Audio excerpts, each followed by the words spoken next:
విడాకుల సంఖ్య పెరిగిపోతుంది. మనం చూస్తున్నాం డైవోర్స్. రైట్. సో, అది బెడ్‌రూమ్ వాస్తా? ఇంటి వాస్తా? ఎందుకు పెద్ద పెద్ద స్టార్ కపుల్స్ కూడా విడిపోతున్నారు? స్టార్ కపుల్సే కాదండి. డైవర్స్ చాలా అందరూ కామన్‌గా యెస్. అందరిలోనూ అవును. చూడడం అవును. అవుతోంది. మెయిన్‌లీ నైరుతి డిస్టర్బ్డ్‌గా ఉంటే రిలేషన్‌షిప్ ఇష్యూస్ ఒస్తాయి. ఓకే. రిలేషన్‌షిప్ ఇష్యూస్ అంటే ఏంటి ఎంత సివియర్ అయిపోతుంది వాళ్ళలో ఉన్న గొడవలంటే విడాకుల వరకు వస్తాయి. 1 మంత్, 2 మంత్స్‌లోనే తీసేసుకుంటున్నారు. అవుతోంది. అది మెయిన్‌లీ నైరుతి డిస్టర్బ్ అవ్వడానికి రీజన్ అన్నిట్లో వాస్తులో మెయిన్‌లీ 3 రీజన్సే ఉంటాయండి. ఏ డైరెక్షన్‌లోనైనా ఎనర్జీ ఇంబాలెన్స్ అవ్వడానికి. ఒకటి కమోడ్. ఆహా! రెండోది రాంగ్ కలర్స్ యూజ్ చేయడం వల్ల. ఓహ్! మూడోది రాంగ్ ప్లేస్‌లో కిచెన్ ఉండడం వల్ల. అచ్చా! సో, ఇక్కడ రాంగ్ కలర్స్ యూజ్ చేసిన నైరుతిలో మనం blue, black, grey colour use చేస్తే హ్మ్. అది రాంగ్ కలర్స్ అవుతుంది. హ్మ్. నైరుతిలో మొక్కలు పెట్టినా ప్రాబ్లమొస్తుంది. ఓహ్! నైరుతిలో కమోడున్నా ప్రాబ్లమొస్తుంది. ఓకే. ఇలాంటివన్నీ లేకపోతే అంటే డెఫినిట్‌గా ఒక కపుల్ మధ్యలో రిలేషన్‌షిప్ బావుంటుందండి. ఓహ్! కానీ ఇలాంటివొస్తాయి. అంటే మెయిన్‌లీ వాళ్ళ అండర్‌స్టాండింగ్ కూడా ఉండాలి. అది తప్పించి ఈ ఇంటి పరంగా చూస్తే ఇది ఇంపార్టెంట్ అండి. రెండోది దానికి ఒక చిన్న పరిష్కారం కూడా చెప్పొచ్చు. ఓహ్! మెయిన్‌గా ఒక లవ్ బర్డ్స్‌ది ఒక ఫిగర్ అయినా, లేకపోతే ఒక ఫోటోగ్రాఫ్ అయినా అక్కడ పెడితే, అది సబ్‌కాన్షియస్ మైండ్‌లో ఎఫెక్ట్ అయ్యి, అది కూడా వాళ్ళ రిలేషన్‌షిప్ ఇంప్రూవ్ అవ్వడానికి ఛాన్సెస్ ఉన్నాయి. ఓహ్! నేను రైట్? చిన్నప్పుడు ఇవన్నీ చూసేవాళ్ళమండి. ఇప్పుడు లేవు గానీ, రైట్. మన చిన్నప్పుడు ఇవన్నీ ఉండేవి హ్మ్. ప్రతి ఇంట్లో. రైట్. పరిగెత్తే గుర్రాల బొమ్మలుండేవి. మరి రైట్. వాళ్ళకి వాస్తు తెలిసి పెట్టుకునేవాళ్ళా? ఎట్లా తెలీదు పూర్వం గానీ వాళ్ళకి ఇంకా చాలా బాగా వాస్తు కదా తెలుసండి. అండి! ఇప్పుడు మీరు చెప్పినట్టుగా లవ్ బర్డ్స్ ఉండేవి హ్మ్. ఇళ్ళల్లో. ఈ పరిగెత్తే హార్స్ ఉండేవి. రైట్. ఇవన్నీ గూడా వాస్తుయే. వాస్తు తెలిసి తెలియకుండా వాళ్ళు చేసేవారు. అదేలెండి. ఇంకొకటి నాకు ఇంపార్టెంట్ డౌట్ ఏంటంటే మ్యామ్, వాస్తు అనేది హ్మ్. అంటే ఒకవేళ మనం కరెక్షన్ చేశాక, మన అడ్డంకులన్నిటిని పూర్తిగా తొలగించేస్తదా? లేదంటే మనం పెట్టే ఎఫర్ట్స్‌ని ఇంకాస్త ఎఫెక్టివ్‌గా మారుస్తదా? దేనికైనా మన ఎఫర్ట్స్ ఇంపార్టెంట్ అండి. ఓకే. మన ఎఫర్ట్స్ పెట్టాక ఆ వాస్తు దాన్ని ఎన్హాన్స్ ఆ! చేయడానికి హెల్ప్ చేస్తుంది. ఓహ్! ఓకే. మన ఓకే. ఎఫర్ట్స్ లేకుండా ఉత్తినే వాస్తు చేసుకొని కూర్చుని అన్ని దానంతట అవుతుంది అంటే అవ్వదది. కుదరదు. మన ఎఫర్ట్స్ మనని మన ఎఫర్ట్స్ చేసుకుంటూ ఓకే. వాస్తు కరెక్ట్ చేసుకుంటే హ్మ్. డెఫినిట్‌గా మన పని అనుకున్న దానికంటే త్వరగా అవుతుంది. ఓకే. ఓకే. అంటే ఇప్పుడు చాలా ప్రాజెక్ట్‌లవి మనకు రావాల్సినవి రాకుండా ఎళ్ళిపోతుంటాయి ఎనక్కి. రైట్. అది గూడా మన ఆఫీసు రాంగ్ ఎన్విరాన్మెంట్ ఇట్లాంటి ఎఫెక్ట్ చూపిస్తదా అండి అది?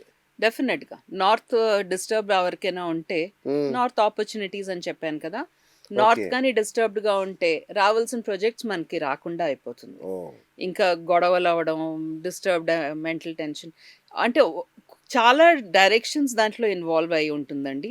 మన రైట్. ఏ సమస్య ఉన్నా ఒక్క పర్టిక్యులర్ డైరెక్షన్ కాదు. హ్మ్. ఎక్స్‌పీరియన్స్‌డ్ వాస్తు కన్సల్టెంట్ ఎవరైనా ఉంటే ఎన్నో డైరెక్షన్స్ తీసుకొని, ఓకే. అన్ని డైరెక్షన్స్‌లోనూ రూల్ ఔట్ చేసుకోవాలి. ఏ ప్రాబ్లమ్ లేదు కదా అని. ఒక్క ఓహోహో! డైరెక్షన్ పట్టుకుంటే అవ్వదండి. Main direction north.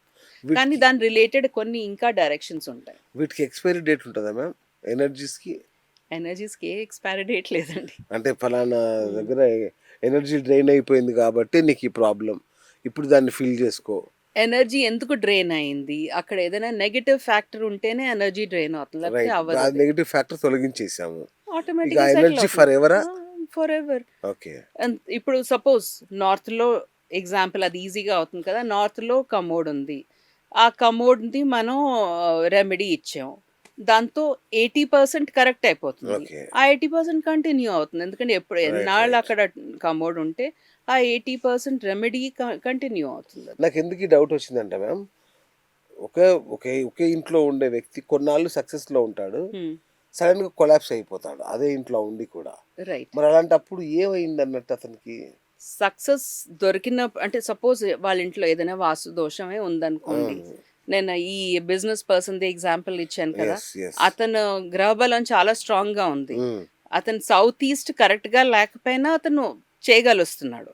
అలాగే అంటే సపోజ్ అతని గ్రహబలం సరిగ్గా లేదనుకోండి. అంటే మీరు చెప్పిన ఎగ్జాంపుల్‌లోను వాళ్ళు సక్సెస్ దొరుకుతుంది. కానీ ఓకే. ఎప్పుడు వాళ్ళ ప్లానెటరీ పొజిషన్ మారిందో వాళ్ళ డౌన్‌ఫాల్‌కి రీజన్ అవుతుంది. ఓహ్! సో, అందుకోసం ఎట్టి పరిస్థితుల్లో వాళ్ళ వాస్తు చెక్ చేసుకుంటే, ఆ! గ్రహాలు కూడా కొంచెం రకంగా వాళ్ళకి అంటే హెల్ప్ చేస్తాయి. మ్యామ్ ఈ మధ్య కంగ్రాచులేషన్స్. ఈ మధ్య మీకు వాస్తురత్న అనే అవార్డు కూడా వచ్చింది. Thank you.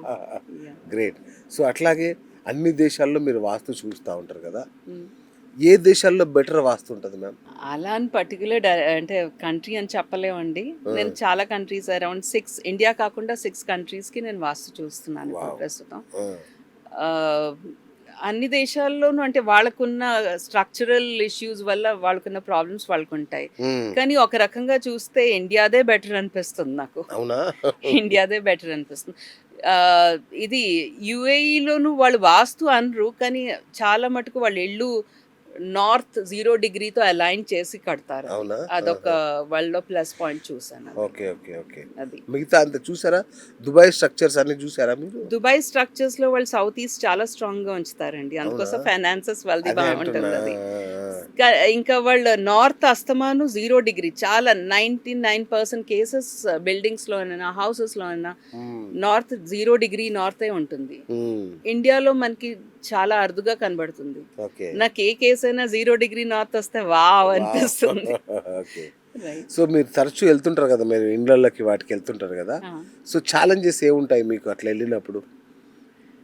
ఫ్యాక్టరీస్కి విజిట్కి వెళ్తుంటారు, అట్లా వెళ్తుంటారు కదా, ఏంటి ప్రాక్టికల్? మెయిన్ గా వాళ్ళ Challenges. దగ్గర లేఅవుట్ ఉండదండి. ఓకే, అది first లేఅవుట్ issue. ఉండకపోవడం వల్ల అక్కడ వెళ్ళి డ్రా చేసి మళ్ళీ మెజర్ చేసి అచ్చచ్చా. ఆ ప్రాబ్లమ్స్ ఒకటి ఉంటుంది. వాళ్ళు ఎందుకైనా మంచిది లేఅవుట్ చేయించుకుని మమ్మల్ని పిలిస్తే అది ఇంకా బెటర్ ఉంటుంది. ఓకే. ఇంకా మెయిన్లీ ఇదేనండి తక్కింది అంతాను అంటే ప్రాక్టికల్ ఏ ఇష్యూ అయినా అది చూసి ఈజీగా సాల్వ్ చేయొచ్చు.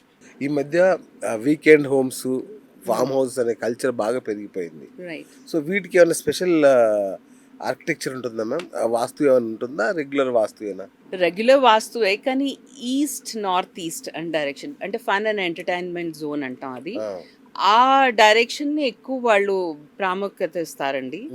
సో దట్ అక్కడ మెయిన్లీ లీజర్ కోసం వెళ్తారు కదా ఎవరైనాను. అవును. ఆ జోన్ ని ఎక్కువ ఇంపార్టెన్స్ ఇచ్చి దాని మీద ఎక్కువ కాన్సన్ట్రేట్ చేస్తారు అది యూజువల్లీ. సో ఇప్పుడు మీకు మన ప్రేక్షకులు చాలా మంది వాళ్ళ ఇంటికి ఇన్వైట్ చేస్తున్నారు కదా, సో వాళ్ళ ఇంటికి వెళ్ళగానే ఆరా కానీ అక్కడ వైబ్ని కానీ మీరు ఎలా పసిగడతారు మ్యామ్? అదే కదా నేను చెప్పాను హ్యూమన్ ఇంట్యూషన్ చాలా ఇంపార్టెంట్ అని. అచ్చచ్చా, ఓకే. ఇన్నేళ్ళు ప్రాక్టీస్ చేయడం వల్ల నేను మెడిటేషన్ కూడా కంపల్సరీగా రోజు చేస్తానండి. దాని నుంచి ఇంట్యూషన్ చాలా స్ట్రాంగ్ అయిపోతుంది. ఓకే. అడుగు పెట్టిన వెంటనే ఆ ఎనర్జీస్ తెలుస్తుంది. ఓ ఇక్కడ ఎనర్జీస్ అది పాజిటివ్గా ఉంది, అంత పాజిటివ్గా లేదు, దేనివల్ల లేదో అది కూడా తెలుసుకొని అది దాన్ని రెమెడీస్ చేస్తే చాలా బాగుంటుంది. అచ్చచ్చా. ఎక్కడైనా ఎనర్జీస్ పాజిటివ్గా ఉంటే ఆహా ఇంట్లో ఉన్న వాళ్ళు చాలా ఆరోగ్యంగా బాగున్నారు కానీ ఏ సమస్య ఇంకా ఉంది ఆ రకంగా అనలైజ్ చేయడంలో హెల్ప్ అవుతుంది.